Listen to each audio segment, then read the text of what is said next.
પહેલા બાળકોની રમતની અંદર રેતનો ઢગ કરે ને એમાં કોઈ ગણેશ બનાવે, કોઈ શિવલિંગ બનાવે, કોઈ માતાનું સ્વરૂપ બનાવી અને ગરગથ્થાની અંદર પણ પૂજાનો ભાવ પ્રગટ કરતા હતા.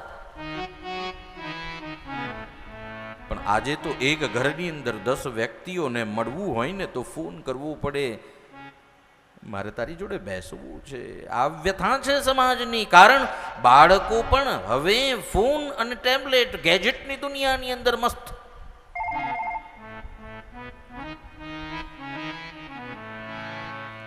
આ ગેજેટની દુનિયા કેવી? બાળકને જમવા માટે તમારે ફોન બતાવવો પડે ત્યારે છોકરું જમે. માએ આ આદત પાડી છે. અને પહેલા નાની અવસ્થામાં છોકરાઓ પણ રમત પણ રમે તો તેમાંથી પણ એક બોધ હોય. શરીર સ્વસ્થ રહે, મન સ્વસ્થ રહે, સંસ્કૃતિ સ્વસ્થ રહે તેવી રમતો આપણા ભારતમાં હતી. પણ સમય જતા જતા જતા આધુનિકતાએ આ સંસ્કૃતિને ભરખી લીધી છે. માટે જો આપ પણ તમારા દીકરા દીકરીનું ઉત્તમ ભાવિ ઈચ્છતા હો તો આ ગેજેટની દુનિયાથી દૂર રાખો. એને એવો સંપર્ક આપો કે તારા માટે જો કોઈ કલ્યાણનો માર્ગ હોય ને તો આ આરાધના અને અધ્યયન. જો આરાધના અને અધ્યયન એને આપવામાં નહીં આવે તો એ આ જગતમાં મુક્તિનો માર્ગ પણ નહીં કરી શકે, આજીવિકાનો માર્ગ પણ નહીં કરી શકે.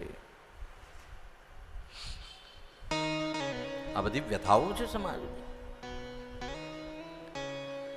બ્રહ્માજી કહે, હે નારદ,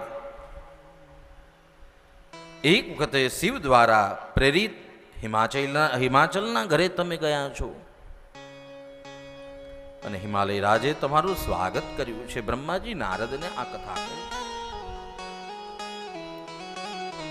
તમે આવ્યા છો, દરબારની અંદર બેઠા છો, તમારું અદ્ભુત સ્વાગત કર્યું છે. અને તે વખતે હિમાલય રાજ આપને પ્રશ્ન કરે છે કે હે બ્રહ્મર્ષિ, હે દેવર્ષિ, આપ જ્ઞાની છો, શ્રેષ્ઠ પરોપકાર કરવામાં તત્પર રહેનાર સર્વજ્ઞ છો, આપ ત્રિકાલ જ્ઞાની છો. મને આપ જરા એવું કહેશો કે મારી કન્યા પાર્વતીના જોશ જોઈ દેશો? તેની અંદર શું ગુણ દોષ છે? એને કેવો વરધાર મળશે, કેવું વર મળશે? આ સગળી વાત નારદજી આપ મને જોઈ દેશો? નારદજીને ત્રિકાલ જ્ઞાની કહેવામાં આવે. નારદ એ સામાન્ય પાત્ર નથી, એ ત્રણેય કાલના જ્ઞાતા છે. થઈ ગયું, થઈ રહેવાનું અને આગળ શું થશે તેના જ્ઞાતા જે છે એ નારદ છે.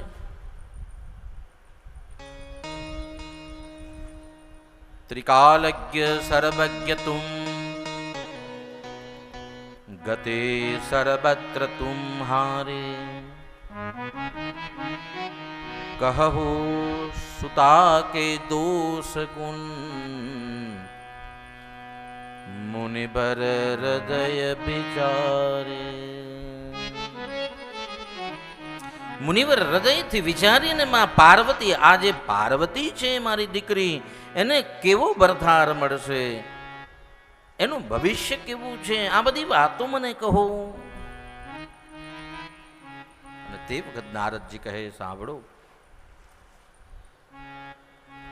આ પાર્વતી એ કોઈ સામાન્ય નહીં પણ એ ભગવતીનો જ સ્વરૂપ છે. તમારું તો ખૂબ ઉત્તમ ભાગ્ય છે કે તમારા ઘરે પાર્વતીનો જન્મ થયો છે.